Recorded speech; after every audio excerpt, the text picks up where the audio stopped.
Welcome to the J. Scott Outdoors podcast. Today we have Chris Roe of Roe Hunting Resources, and we're going to be talking elk today. We've got a bunch of questions that have come in from listeners from the prior podcast where I announced that we're actually going to be taking some listeners' questions kind of live or in person, if you will, and we definitely have some of those lined up, but we got some questions that came in where guys just were asking questions, didn't necessarily want to have the bounce back, but I figured Chris and I could take these questions and go through them, and I want to encourage you guys out there that are listening, with elk season a couple months away.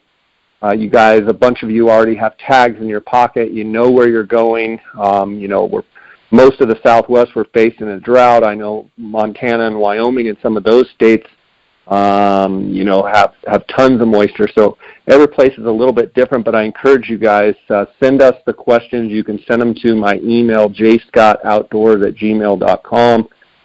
You can direct message me on Instagram as well.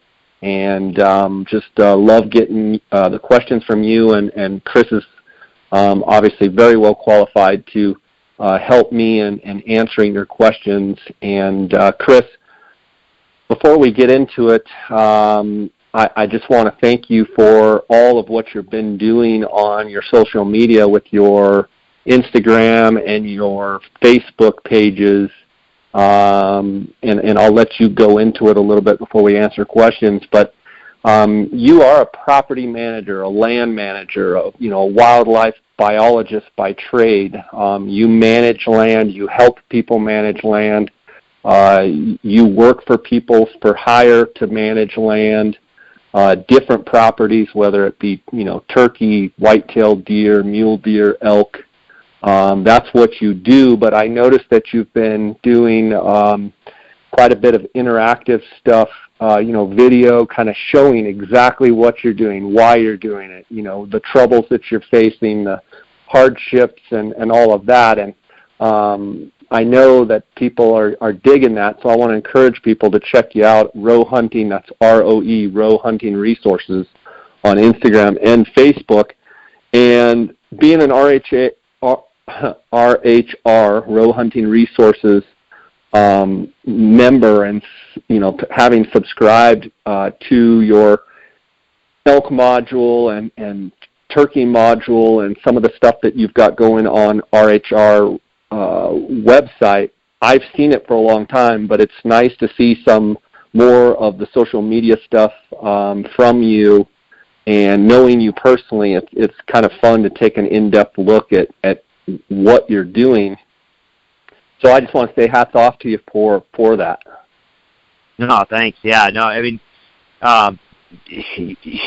websites are always, and I put a lot of work into the elk module on the website and just make sure the website has got relevant, good, solid content, because I think that's the meat and potatoes of what we've got. As far as an online stuff, you're absolutely right. As far as the consulting stuff, being a habitat manager, wildlife biologist, whether it's deer, elk, turkeys, I mean, that's what I love. And being out here in Kansas now, I get a chance to do a little bit more of that in the whitetail world, and I'm just having a blast doing it. But from the two parts of that, from the website standpoint, the elk module, turkey module, and that type of stuff, the computer stuff is always going to be the meat and potatoes, where people can go and access the real, I think, the meat and potatoes, the deep information, to where they just want to sit and study and watch and learn and be able to reference and go back through it.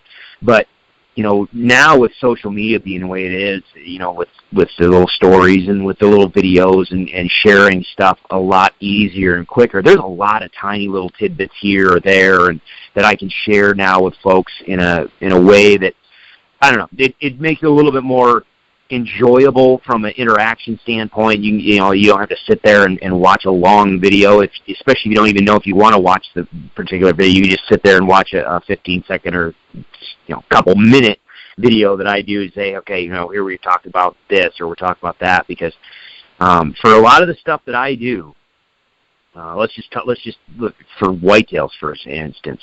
If you watch the Sportsman channel or Outdoor channel and stuff, there's a lot of companies out there that are, this is not a critique. I just want to qualify that. It's not a critique. There's a lot of companies out there selling seed blends and food plot materials, or you name it. There's all sorts of products out there.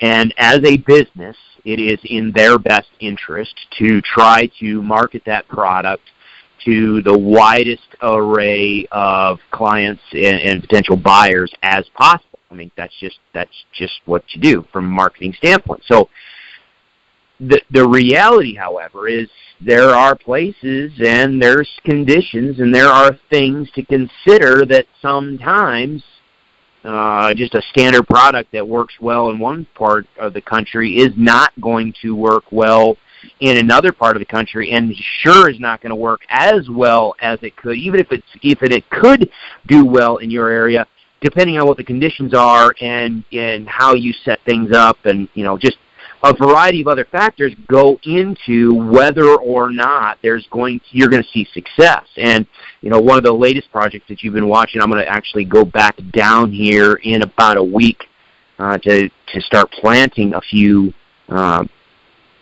corn and some screening cover and stuff. We're going to make some modifications to what we want to do.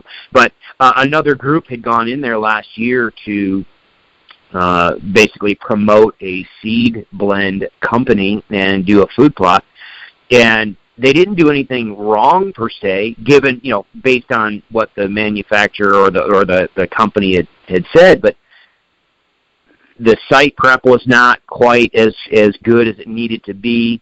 They had some drought issues. They had some weed issues. There's all sorts of these secondary factors that basically all conspired, and the plot it was horrible. I mean, and that's the 1 5-acre, it's probably 3.5 acres right now, but the one plot that people will see me working on, the one that looks like a big square, that's it. I mean, it ended up being, it was a good effort with a quality seed blend from a quality company, but the small things that make big differences just didn't, all the I's weren't dotted and T's weren't necessarily crossed, and so it ended up kind of failing. And so being able to show people a little bit of a difference, especially in the world that I live in out here where we have dry land farming and a very you have to have a very careful crop rotation.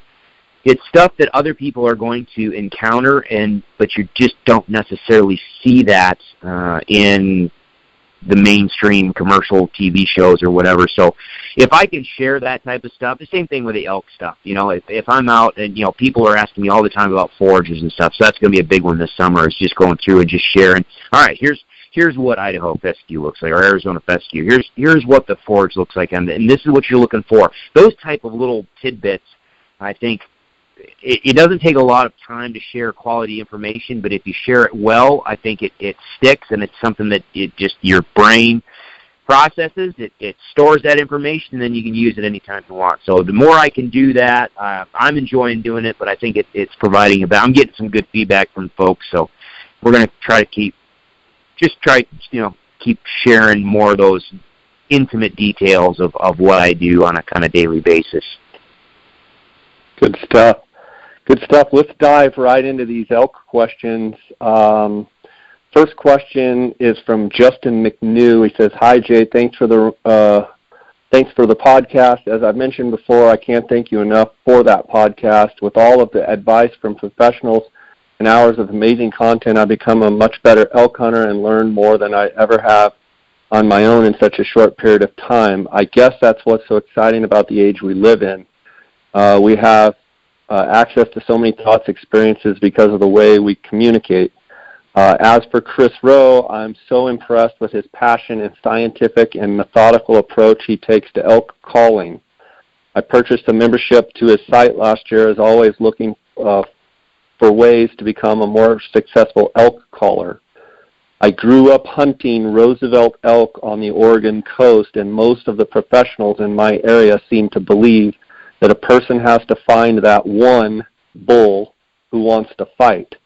That strategy has never really worked for me. Chris's elk module has helped me develop more tools than I can use.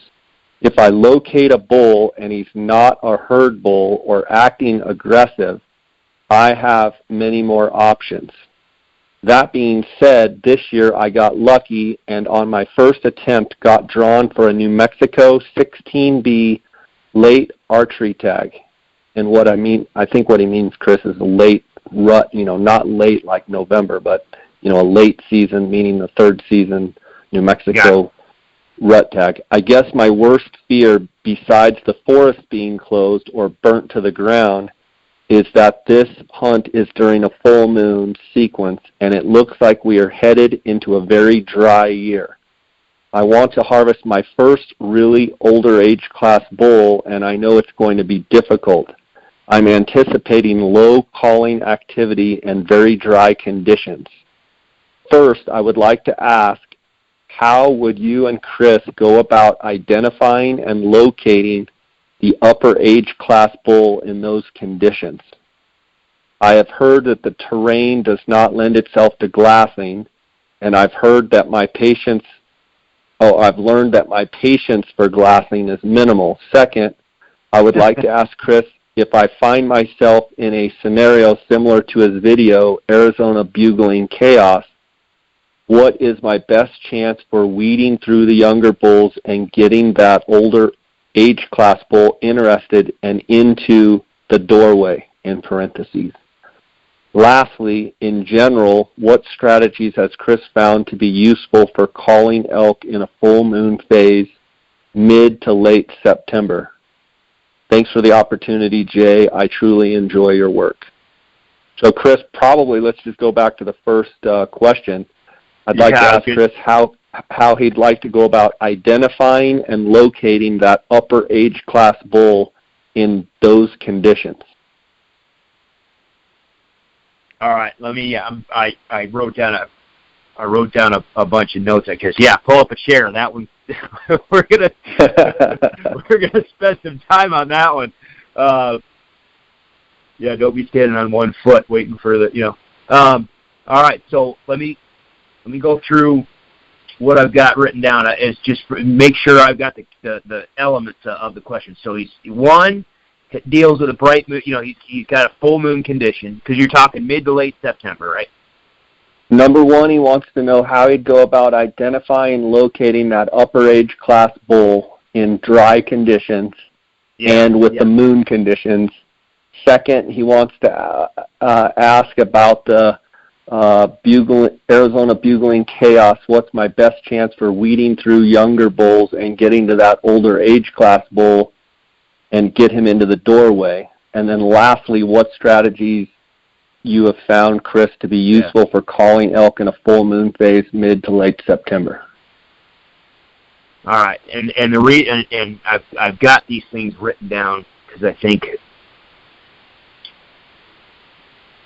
I tell you what, let's reorder those if you don't mind. However you want. Well, the reason why I say let's reorder them is because I think some are easier to answer than others, and there's some that. Hey, first of all, thanks for it. Right on, man. I appreciate you being a member, and so I'm going to reference a couple other videos that for him to jump in and take a look at because I think it'll help him on some of these explanations as well. So let me just tackle the full moon because I think that one is a question that is absolutely good. Every year it comes up. Now I've got a good discussion on that on the elk module. I mean, a full-on video webinar.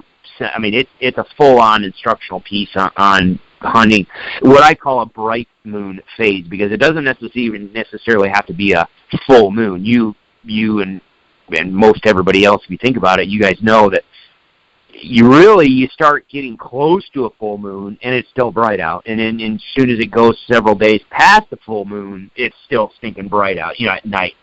So I just always call it a bright moon phase when the bulk of the moon is up in the sky at night and the elk are utilizing that additional light. Like I said, there's a full-on discussion in the elk module on this, but in short, I don't think it really matters where you go. One of the things that I see, or what, whether you're talking Montana or New Mexico, what type, public or private, one thing that always seems to be consistent for me is you probably have a lot more activity going on at night. Therefore, as far as elk activity, especially when you're talking mid to late September, you can oftentimes get a really good amount of bugling activity at night. And so if I'm trying to find elk, if I'm trying to find bulls and locate them, and more importantly, get a pattern on what's going on, where did they come from, and where are they going? There's times I will literally stay out all night. I'll sleep during the day if I sacrifice a day or two of my hunt just because it's tough conditions and I just need to figure out what the heck is going on, where these elk are and where they're going. I'll stay out all night and just listen. And I might even throw out a bugle or two out here, just a contact bugle or two, from time to time, just to try to get somebody talking. But a lot of times I will spend the nighttime hours out there in places where I can, A, hear what's going on, and B, if I can get myself, even if it's just a minor bit of elevation, get myself in a position where if I do hear something, I have a better chance of being able to pinpoint where it is. Not just direction, but, direction and distance. Okay, he's in this direction, but more importantly, he's on that little knob, or he's in that particular saddle, or he's in that little drainage, or he's over by that particular water source, or whatever. If I can get to a position on the map, a geographical feature, or just a geographical location on the map where I can listen and I can pinpoint direction and distance better, then that's where I'm going to go, and I'm going to spend some time. Once I'm out there and I can hear stuff talking, a couple things. One, if you're out there in the afternoon, say you're out there in the afternoon and evening and the sun is going down, and you're staging, you're just trying to trying to listen, nothing's talking. I'll sit there and wait until it starts getting dark, and I'll stay several hours after dark, and I will just continue to listen. And I will take note of where I hear animals first sound off. Where they first sound off oftentimes doesn't mean that sometimes they'll sound off in their bedding area, which absolutely. But regardless, if they sound off and they are over by a water source, or it sounds like they're heading to a water source, where are they coming from? Sometimes you can help identify just by taking note of where you first heard them. You can get a better idea of where they're coming from, and especially if you keep monitoring and listening, and you can hear a direction of travel and how far they're traveling. A lot of times you can get a really good indication of where they're coming from. So that would oftentimes give you an idea. Okay, they were probably bedded, over here. They were probably on that slope or on that ridge or on that little pocket or whatever. Keep that in mind, because the next morning, if you're back out there, or if you follow them back to their bedding, just again follow them in the dark, listen to them. Where are they going? Are they going back to the same spot? If so, then try to figure out where that spot is. And now you've got a better idea of, okay, this is where they're spending their day. They may not be staying a peep during, what we call the, traditional morning and evening hunting hours. But doesn't mean that they're not there. So use the cover of darkness. Use their ability, their tendency to talk a little bit more and be a little bit more free about vocalizing to your advantage. Yeah, they might be headed into the bedding area, before legal shooting light. Anybody that's an Elk Module subscriber's got to know by now, I've got piles of videos on it where I'm literally out there 2 to 3, 4 hours before legal shooting light. Heck, the latest video I put on YouTube about my hunt last year, the first half of that hunt is just me telling you what I'm doing, and that was part of the key strategy for me figuring out where these elk were was getting out there hours before even the hint of light, just so I could figure out what the heck was going on and where these bulls were. So using the cover of darkness or the bright moon phase can be critical. So that's the first layer. And then, seriously, if the wind is conducive for it, man, sometimes those mid-morning to mid-afternoon, especially, middle of the day type hunts, in my opinion, I found to be extremely productive. Because if you think about it, the elk are out all night, they feed, they get ready, they head into their bedding area before legal shooting light. I talk about this in the module too, about how long it takes for an elk to go through their rumen and how long they're going to sit in bed, and then they get up and they stretch. Well, goodness gracious, if they've been in their bed for that long, those midday hours, they're going to get up, they're going to stretch, they're going to get a little bite to eat, they're going to get some, probably get some water if it's handy and close by. They may not be making large moves, but they might get up. They're absolutely going to get up and stretch their legs a little bit. If you know where they went to bed and the wind allows you to get in tight to those bedding areas, oh my gosh, the midday hunts can be awesome. So those two things right there, I talk about all the time, and I utilize that all the time. And then I guess the only thing I would add about those bright moon phases, just make sure especially in the afternoon. Sometimes morning hunts can sometimes be really, really difficult because they don't start talking. Let me just take a little side note, because this popped in my head too. You might hear those bulls talking say in the morning, say an hour or two before there's even a little bit of a sliver of daylight. And then all of a sudden they go quiet. And people will start, I've seen it happen repeatedly. People will start, and I've done it, people will start to panic. And then all of a sudden everything just went quiet, and so now people start running the landscape, bugling, cow calling, almost, and I won't say in a desperate manner, but subconsciously I think they start getting a little panicked to where do you go? I can't keep up with him. I need to find him. Especially early on in your hunt, if you've got a week to 10 days to hunt, or 2 weeks, or whatever, however long you're going to take, if it's the first part of your hunt, anybody that knows the elk module knows that I always start low-key and build up from there. Don't panic in the mornings if they go silent. It is not uncommon for them to bugle. They're out there in the cover of darkness, or they're out there under that bright moon, okay? And they're feeding, they're interacting, they're feeding. At some point, those bulls are going to be bugling, especially we're talking about here mid to late September, as long as weather systems are not coming through to, shut them down or whatever. But mid to late September, typically the bulls are going to be talking. It's not uncommon for right before they get ready to head to bed, the bulls start feeding. They get a belly full of grass. And then as the group starts to move, all of it, now there's a change that I talk about this in there. If people want to understand why elk communicate, why they start talking, why they actually start vocalizing, there's reasons for it. Well, as that group starts moving, that's when that bull starts to sound off. And he's basically broadcasting that, hey, we're getting ready to go. This is, here we are. So you're oftentimes going to get that flurry of vocalizations. But don't be surprised if all of a sudden they just go quiet, especially if we're talking those mature bulls that have that established harem. All of a sudden they go quiet.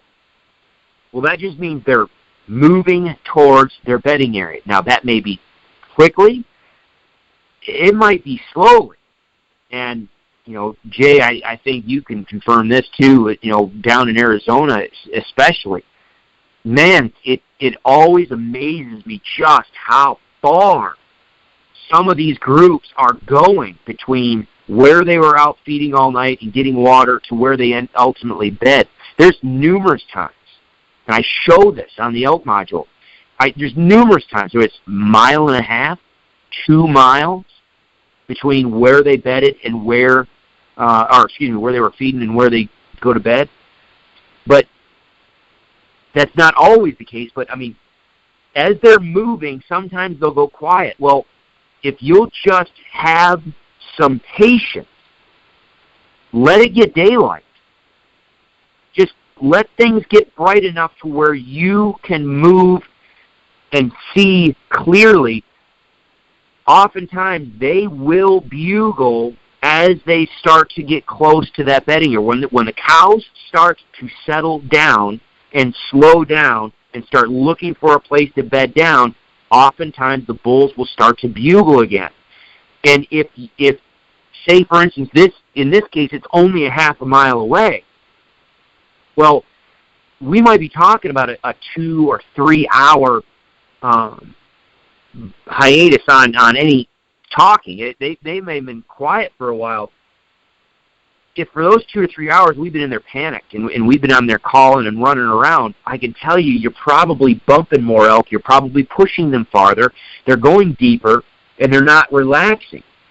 And I'm not being critical of other people. I did this myself just last year. I was trying to follow a herd. I figured I was staying up well enough off the side, and nope, bumped into a couple spikes that go tearing into the main group, and then there goes the main group, and they just, for the next mile, now I'm even further behind them. So, I mean, it happens, but if people would just slow down, listen, and assess, and don't start running the landscape unless you know where they are, unless you know the landscape you're in, and you know how to travel without being seen or bumping into elk, just let it get light. Because sometimes those animals will relax quicker. They will start to talk sooner than you think if they're not bumped. And a lot of times I think people end up bumping them in that little quiet period. So those are from a bright move, and that's why I said let's tackle that one first, because I think that's universal across the board. I think that's kind of low-hanging fruit when we're talking about that. So what do you think? Yeah, I mean, really what I would add to that is, New Mexico 16B is talking about, bright moon phase. 16B, if I remember right, is a wilderness hunt.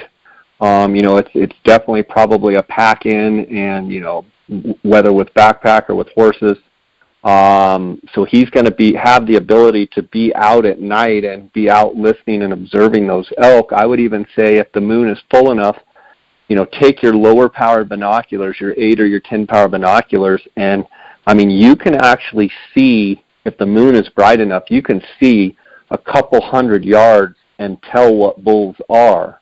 And it sounds like Justin's trying to harvest his first mature bull. Couple things that I would be doing during that full moon is definitely arranging my schedule so that I can run and gun at night and find some of those older age class bulls, listen to their voice, and try and establish, okay, that's the one that glunks all the time. Okay, that's the one that always chuckles at the beginning of his bugle. In other words, spend time with them out there in the dark so that the next morning or the next handful of days, when you're in that same area where those bulls are, you have established what the different bulls sound like, and you're like, that one always sounds real guttural and big, but he's actually a dink because I saw him in the moonlight, and he's really only a 5-point. And so identify by listening to their voice.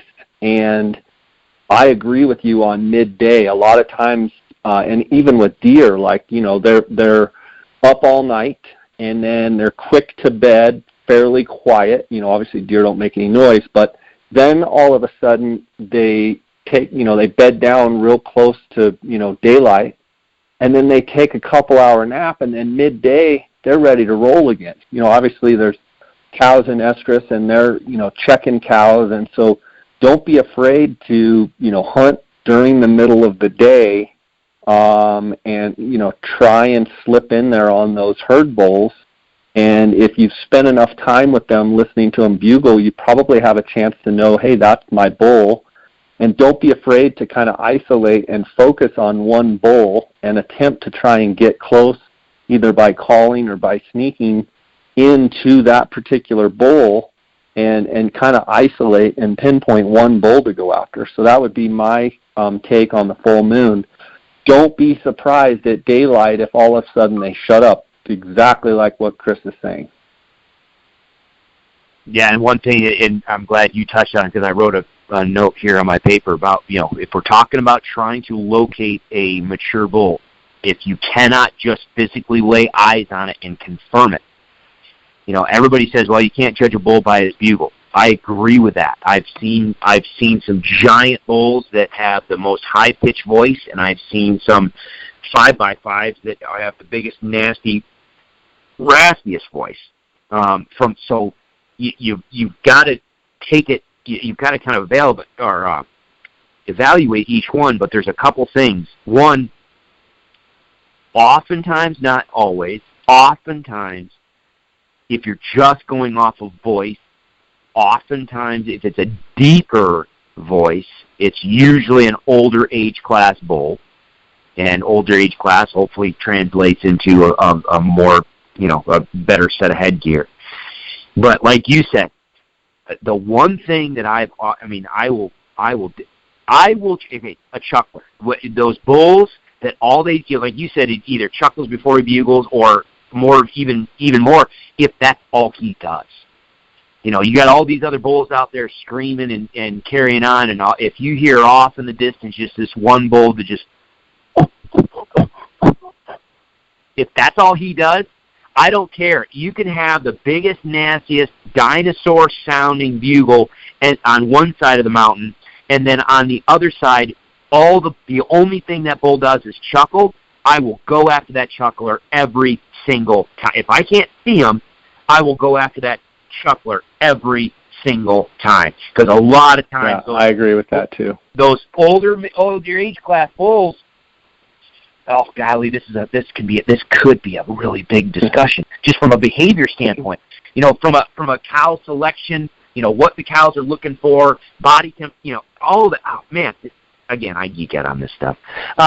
But a lot of times, those bulls that just chuckle are the larger age class, or the older age class, larger bulls. The reason why is because they've already attracted their cows. They don't have to go out and vocalize and broadcast.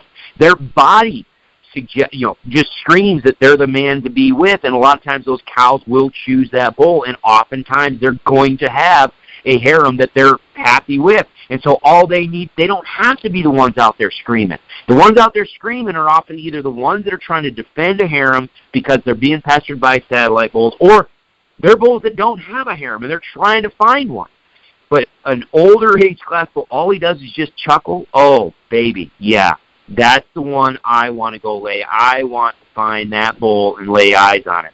And you're right. So if you hear it, if you're out there at night and you hear one like that, dude, I'm with you, brother. If it's that bright, and I am going to find a spot where I can at least get some, at least in a couple 100 yards, and try to put a set of binoculars on it just to confirm, and I'm going to camp on that thing and try to just really just really commit to memory what his voice sounds like. Because he might bugle every now and then. What does his voice sound like? Because come daybreak, when everything starts going quiet, I wait, and then as they get close to their bedding area, that is what I want to identify. And again, anybody that's been on the Elk module, there's a couple videos. I'm literally talking in the strategies and actions section. I'm sitting there talking about it. All right, there's a bull there. Okay, there's a bull there. Okay, and then you can hear it. I'm like, bingo, that's the one. Let's go. And it's one that I've been listening to for a couple hours in the dark. He's moved off, but now I know the direction. Time to make, I'll go to him first, and I can go play with the other bulls later, but I am going to go to that one that's just a chuckler. Good stuff. His first question is, how would Chris go about identifying and locating the upper age class bull in those conditions? Do you have anything to add to the moon discussion, and then go into the next one? No, I think that kind of what we just talked about is kind of the segue and discussion about that one. If I'm going to try to find an older age class, I'm going to try to find those bulls that quite honestly, that may not be bugling as much, that have a deeper voice. Now, again, I've chased some 5x5s and 4x4s. I talk about, one of the examples I give is, I still remember this today. This is in Vail, outside of Vail, Colorado, late 90s. I think it was late 90s, early 2000s. I killed my elk early. I had a bear tag, went back up to where I was working on the elk study, met some other elk hunters up there. I ran into just a smoker of a bull the night before. I'm in there with my bear tag. I see these elk hunters. I'm like, hey, I've got a video camera. Why don't we just go? I'll call, and we'll see if we can kill this bull. We start working this bull. This bull's got just an incredible voice, but, I could tell at the time, daybreak, there was a mature bull and then 2 other satellite bulls. Long story short, we spent several hours that morning. I think finally, like 9:30 in the morning, finally get this bull to come out in this little 4x4, runs out, slams into a wallow, stands up, and just, it was the bull that we thought we were working all morning was this little 4x4. I have no idea where the mature bull went. I still don't know. But we had been working this stupid little 4x4 that had this deepest, nastiest voice you could ever imagine. But, I'd like to add something to that, Chris, and it's just my observation. When you hear, in my opinion, when you hear a bull that's got real hoarse, like that, like you were just describing, more times than not, it is not a mature bull. What I listen for in a mature bull is that a lot of times a louder, more predominant sound, because they're a bigger bodied, they've got a bigger chest cavity, they've got a bigger diaphragm, like they can blow. So volume is huge for me. And then when they do come off the high pitch and they get into that guttural sound, I like to hear a lot of bass, a lot of, like resonance with it. Whereas I've seen a lot of 5x5s that all they do is go, nah, like that, and they're just nothing more than a hoarse 5x5. So either bulls that chuckle a lot, either bulls that just chuckle, bulls that chuckle at the beginning of their bugle or at the end of their bugle, or those bulls that just are louder and not necessarily high pitch, just louder. What I've found is typically those bulls are more mature. I'm curious if you've seen any crossover in that as well with those 5x5s, those younger bulls that are just, hoarse voice bulls, and then the difference in the volume and the resonance with the mature bulls. No, absolutely. And I think a lot of times those younger, and we're not talking it's a 1.5-year old bull, I'm saying just a younger age class. They might be a 3-year-old bull or whatever, but I agree. Sometimes those younger age class bulls, again, if you go back and you review some of the stuff I talked about, about what bugling actually is doing and what the different vocalizations are actually relaying the information. When you talk about those real nasty, raspy type bugles, that's information sending type communication. They're trying to paint a picture. And I think a lot of times they really develop that rasp or try to emphasize that just so they're trying to overcompensate. They're trying to sound like somebody that they're not, quite frankly. They're trying to sound like a big mature bull. They're trying to sound like a confident bull. They're trying to sound like a potentially dominant bull, especially in those areas where there actually are big, confident, mature, dominant bulls. I agree with you, brother. Sometimes it just seems like they're the ones out there screaming their fool heads off, trying to make it seem like they are what they're not. I will agree. The next thing that you said that I absolutely agree with is I don't really ever pay attention to when I'm trying to evaluate a bull and whether I decide whether I'm going to go after him or not. I really don't pay attention or evaluate the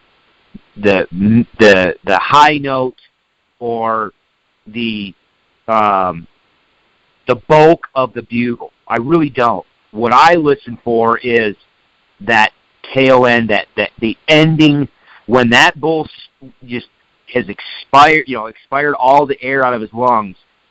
I want to hear, what does it sound like when he finishes and equalizes all that pressure? Because, like you said, the bigger the bull, the bigger the lung. You can hear that. Any bull can sound like anything at the high end, and any bull can put in all sorts of different amounts of rasp.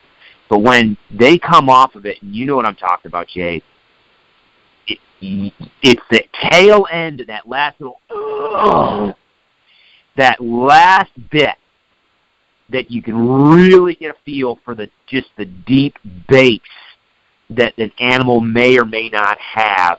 And the deeper, the bigger, the more, and you can hear it echo. It just fills the area. The bigger the bull, the deeper and the bigger sound that is. And you can, if you pay attention to it, you can definitely see a difference or hear a difference in who's got the bigger chest, and that's the one I'm going to go after. And what you said as far as volume, you're absolutely right. If a big bull wants to rip, he can rip. But I will say that in some cases I have seen some of the bigger bulls, again, kind of like the chuckle scenario, they don't. They just don't. Some of the younger bulls are out there screaming bloody murder, trying to stand apart, and meanwhile he's over there just, he's emphasizing that low end of the bugle. But yeah, that's what I'm focusing on, and I agree. The deep chesty sounds are what I'm going to focus on when I'm choosing which bull to go after. Good stuff. Dry conditions. He'd like to ask about your video, Arizona Bugling Chaos. What's the best chance for weeding through younger bulls and getting that older age class bull interested and into the doorway? That one I've got. Give me 2 seconds. I'm just scribbling a couple notes, because I think that the Arizona Bugling Chaos video, for those who have not seen it yet, is one of those situations that everybody just you love and you hate it. You love it because it is. It's just chaos. You hate it because there's so many eyes and so many animals running around. It sometimes can be difficult to even make anything happen. So the Arizona Bugling Chaos. I remember it was like 2 or 3 mature bulls had their harems all kind of in one area, and it was kind of thick cover. And so you had several big bulls, a pile of cows, and just this sea of young satellite bulls. Just anytime you make a call, a satellite bull is running you over, standing 7 feet from you, and as soon as he spooks, any younger age class animal does, run right straight back to the group with his head held high, spooks some of the cows. The cows take off running. Meanwhile, everybody's bugling, screaming, and so it's just it's chaos. So I guess really, for me, and one thing that I'm going back to is what he said in the beginning about his experience in Oregon and some of the other people that he's followed and learned elk stuff from. So first and foremost, I've got to ask, and I guess this is where I'd want clarification. Is this a bull? Is the chaotic activity stemming from the fact that all of a sudden this bull has shown up, or another bull showed up, and is this a kind of a flash in the pan, so to speak, where this bull is here, or maybe he stumbled upon this bull, and this bull is traveling, or this bull is moving to where he's got like one shot at going after this bull, or has this bull been in the same area every day, and just this particular day a cow comes into estrus, and just all of a sudden it's just going chaotic? That, I think, is going to change. That might change how I go about tackling that. And then the other thing is this bull, is the bugling chaos, is the chaos because the herd bull is going nuts, or is it because all the other bulls around him are going nuts? That I think is also going to possibly affect maybe how I go about tackling. Because if this is, I'll admit, if this is one of those situations where, he's been hunting this area for a while and he's kind of got a good handle on maybe what bulls are around, and just hasn't found the one he's looking for yet, or just hasn't been able to get on the one, all of a sudden, over the hill pops this giant, and that group is moving, and he's got or it's down to the wire at the end of his hunt, and he's got to try to make something happen. If he doesn't think he's got time to work that bull slowly over potentially a couple of different iterations, then quite honestly, I will tell him that, okay, maybe lean on some of that other information that, when you referenced earlier, people are, in Oregon are going out there looking for that one bull that wants to fight. That I'm pretty sure he's referencing my video. It's also on YouTube, so if anybody's listening to this and wants to watch it on YouTube, it's just mastering your elk calling. I think it's mastering your elk calling. Does it really matter? It's kind of, I think it's like a 30-minute video, YouTube video, and it basically talks about my philosophy and does it matter of what you're saying. And in that video, I talk about, you're in a valley, there's 10 different bulls. If you look at the, and I will use this just because I know I don't think you'll have a problem with it, because he's been very notorious about saying this, like Corey Jacobson, Elk 101 stuff. Corey loves, he loved that encounter where that aggressive bulls, those bulls are bugling, and he's even, I've heard him on another podcast say it, that he'll wade through those other 9 bulls to find that one that wants to play that particular game, that bugling and aggressive game. Well, in this case, quite honestly, that might be absolutely your best bet. And so if it's a kind of, you've got to make something happen, and this bull is moving, and he's got a harem, and it's just going crazy, but you don't think you're going to, be able to sit and listen to where they settle in and bed down for the day, or you're at the end of part of your hunt, and you've got to try to make something happen. Well, then quite honestly, then I would lean hard on what most people talk about, that typical, that challenge situation, whether you're talking about, Corey's techniques and his philosophies, whether you're talking about maybe Joel Turner, and maybe, kind of, it's a similar but different type of scenario where you're being a little bit more aggressive, you're getting right in their face, and you're using more what they would call aggressive bugling tactics. Quite honestly, sometimes that's literally what you need to do. And in that case, especially if that group is moving, try not to bump any cows and try not to bump any elk that you can, and try to get in front of them and try to get as close as you can, but sometimes you've just got to be aggressive with it.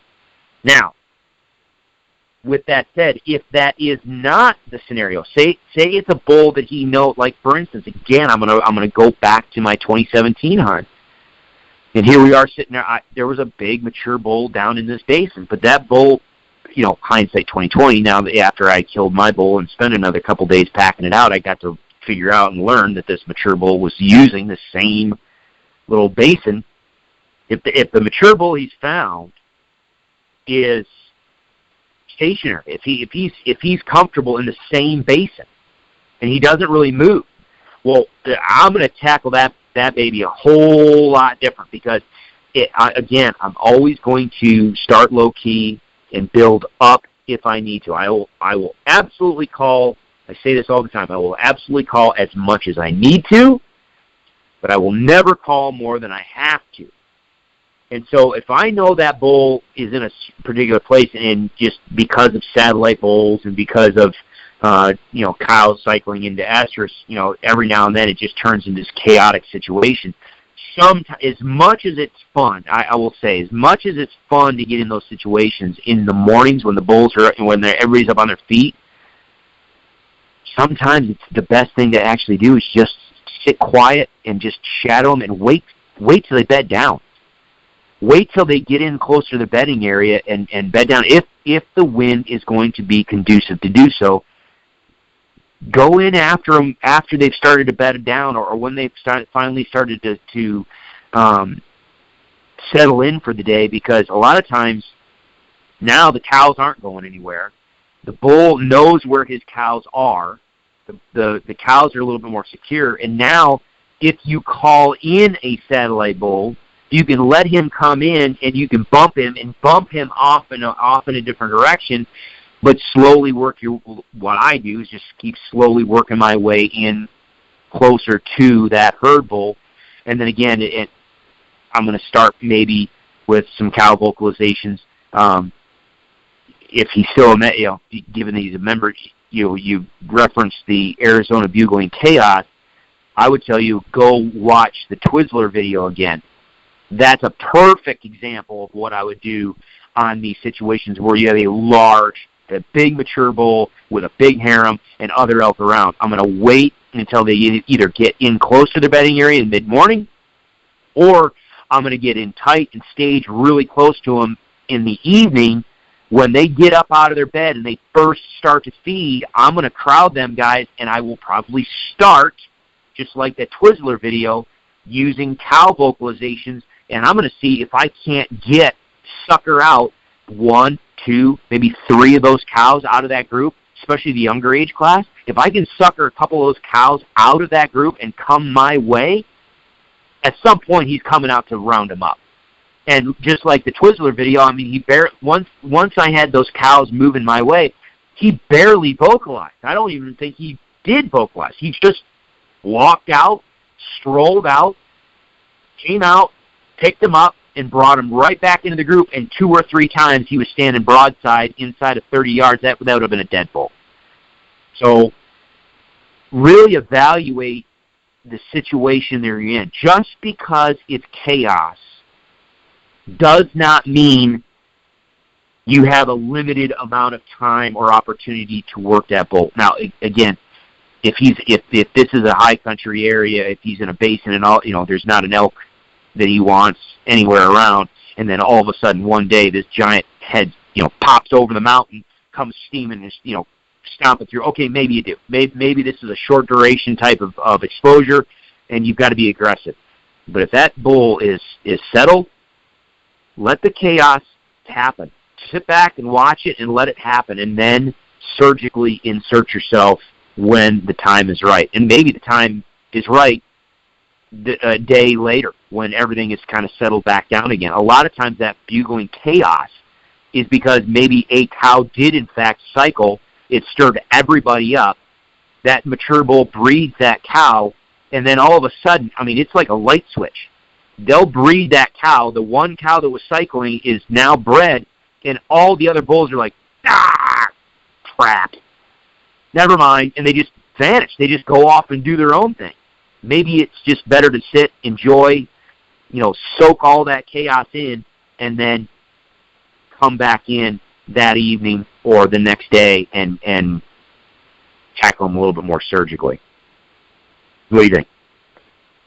Yeah, I mean, if he's trying to kill a mature bull, sometimes that bugling chaos, that frenzy, if he would, even though it's a dry year, later, having that 16B tag with the season dates, I mean, he's probably going to get some chaotic bugling. I would say as an elk hunter trying to harvest a mature bull, again, don't get caught up in a frenzy that has a bunch of dinks running around if you're trying to kill a mature bull. If you want to just go have fun and enjoy an elk hunt, then yeah, it's fun messing with the dinks. But again, stay focused. Stay focused on what your goal is. Your goal is to go into this season and harvest a mature bull.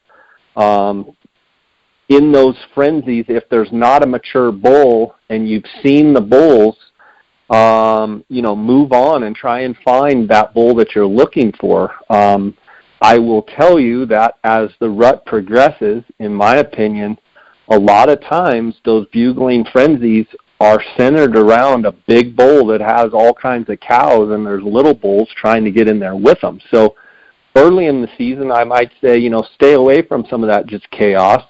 Later in the season, I might say, you know what, some of the biggest bulls I've seen sometimes are right in the middle of all that nonsense action.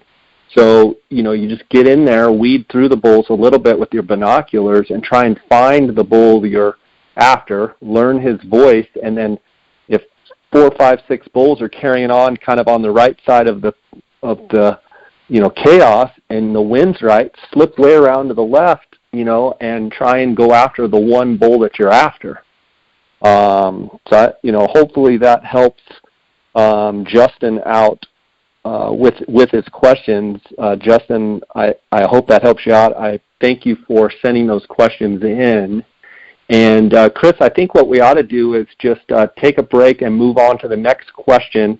We'll make it actually into the next episode. Before we do that, I want to thank the sponsors of this podcast. I want to thank GoHunt.com Insider. They have been the title sponsor of this podcast from the very beginning. And if you're not already a GoHunt Insider member, I encourage you to use the J. Scott promo code when signing up.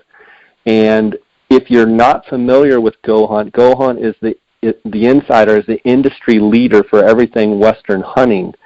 They break down unit information different than the print magazines and other resources out there. They cover states such as Arizona, California, Colorado, Idaho, Montana, Nevada, New Mexico, Oregon, Utah, and Wyoming. They also have giveaways. They have the most aggressive giveaways in the industry at no charge. All you have to do is be an Insider member to automatically be entered into the monthly giveaways. And they're constantly giving away gear and hunts and other great stuff, optics and what have you. Guys, go check it out, GoHunt.com Insider.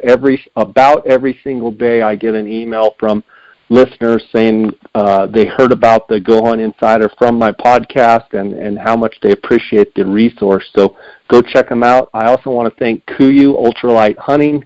That's KUIU.com. KUIU makes the best ultralight hunting gear on the market, in my opinion. A reminder, on June 23rd, coming up here in a couple weeks, KUIU is having their Mountain Academy. And there's going to be, I believe, 6 seminars. Jason Harrison, the founder of KUIU, is doing a seminar. Brendan Burns is doing a seminar. Lance Kronberger is doing a seminar. Paul Bride is doing a seminar. And actually, I'm doing a seminar on optics and field judging animals. It's in Dixon, California, which is just outside of Sacramento. That's on June 23rd. You can go to KUIU's website, KUIU.com, to register. They're going to be giving away, I believe, $250 gift certificates for KUIU gear at every single one of the 6 seminars. They are free. And if any of the J. Scott podcast listeners are out there, I'd love to meet you guys, love to shake your hand, and would love it if you'd come to my seminar. I've got a great PowerPoint presentation that I'm going to be doing, and I just want to thank KUIU for their sponsorship. And I also want to thank the Outdoorsmans, theoutdoorsmans.com. You can also call them at 1-800-291-8065. If you use the J. Scott promo code, you're going to get a 10% discount there.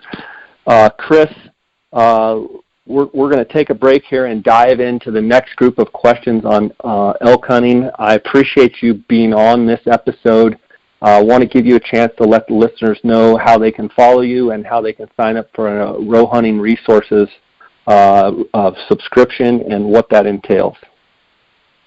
Yeah, no, thanks, man. I appreciate it. If people really want to dive into elk behavior, communication, vocalization, what are elk doing, and more importantly, why?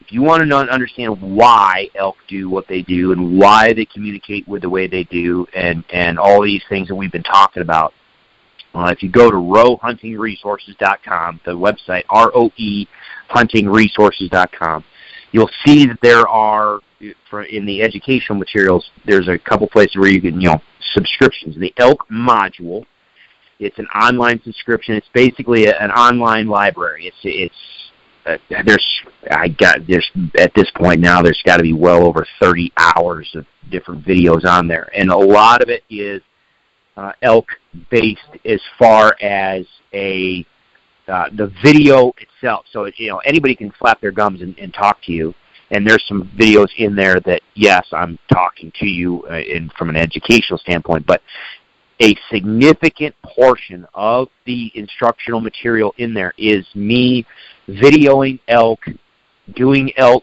just the elk doing what the elk are doing, with elk on video, with high-quality video, high-quality audio, so you can sit and you can watch and you can see the elk doing what we're talking about. You can see the behaviors unfold in front of you. You can hear them vocalize. You can hear and see the reactions. It really helps make your learning a lot, I don't know, that more fulfilling, I guess. It just really helps those people that are more visual and really want to have a solid understanding of what they're encountering out in the field. And there's different levels, whether it's just a 3-month membership, or whether you want a full annual membership of just elk stuff, or whether you want all access to the video or to the elk and deer and turkey modules. But there's a bunch of different options in there. They're all pretty darn inexpensive. Just roehuntingresources.com. And the J. Scott podcast discount code is still active for new members, so jump on there. When you get through to the end, if it says if you have a promo code or whatever, put in the J. Scott podcast, and it'll knock 20% off. I think that's what it was, isn't it? I think that's what it makes it stupidly affordable. So there's no reason why you shouldn't. So, but that's where everything is on the website. But if you want to follow me along on social media, it's same thing. Roe Hunting Resources, or on YouTube, ROE Hunting Resources, and you'll find me. Chris, you can either go buy a cheeseburger, fries, and a drink to prepare for elk season, or you can sign up for a RHR elk module subscription. So it's your choice out there. What's more important, cheeseburgers or an RHR subscription? Well, and that's the same cost. Exactly, and the real discussion, has been some of these people are like, I don't know if I want to do it. Well, heck, you go buy a pack of broadheads, and depending on what you get, you can literally spend more for a pack of broadheads than you can for spending 3 months and learning something that's actually going to put an elk in front of you. So you get a chance to use the broadheads. You know what I mean? So I exactly. Really we've strived to make this affordable, and I think we've done that. I appreciate you spending time with us. I look forward to the next episode where we're going to dive into some more elk questions. So until then, God bless. Okay, buddy? All right, brother. Thank you. You too. Be safe.